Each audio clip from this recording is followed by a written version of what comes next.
係咁嘅，河馬網癮好大，呢樣嘢基本上咧人人都知噶啦，係眾所周知嘅事嚟噶。好耐以嚟，河馬都冇喺社交平台度上載影片，點解呢？就係因為佢有官司纏身，加埋同河巴搞離婚嗰啲煩嘢咧，逼到佢冇得上網。但係近日咧，河馬突然之間又喺社交平台度咧上載咗2條片，一條3分幾鐘啦，一條5分幾鐘。而家先講第一條片先。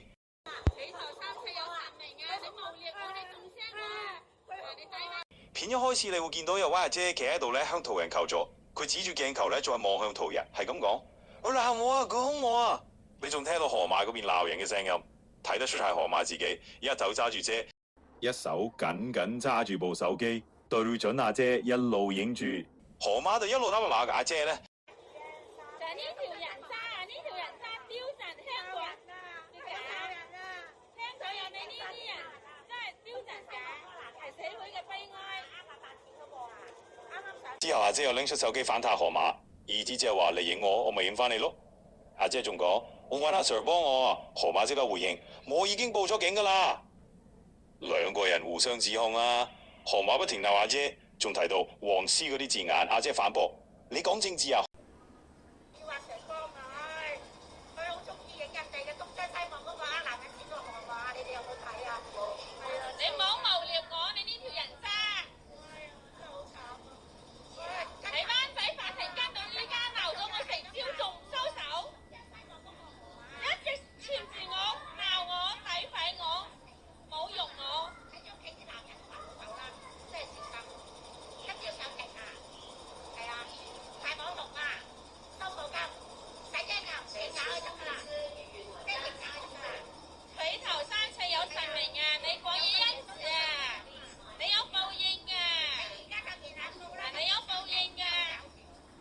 真係好搞笑。你因住你自己嘅所講所説嘅嘢，翻你阿媽度係啊！翻你阿媽度。你呢種人渣冇得救㗎啦！社會敗類啊！電話講你冇得救啊！呢啲啊黃絲啊，社會敗類啊！講政治，社會敗類啊！收咗人錢嚟搞我啊！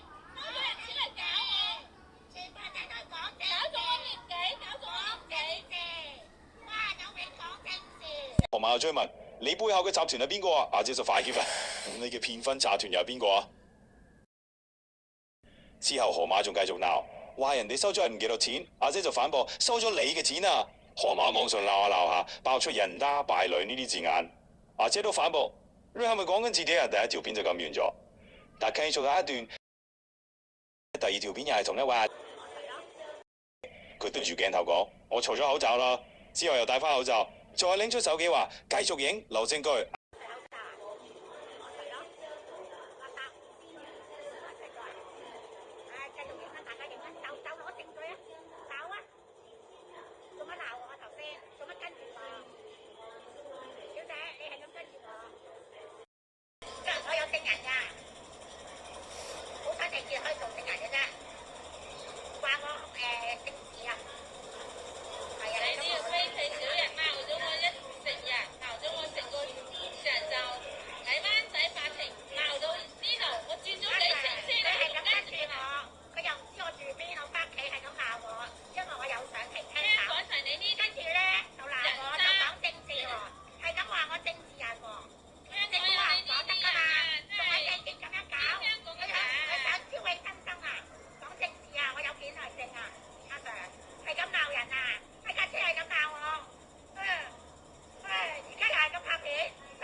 阿姐仲問：做咩鬧我啊？跟住我啊？咁我有證人㗎。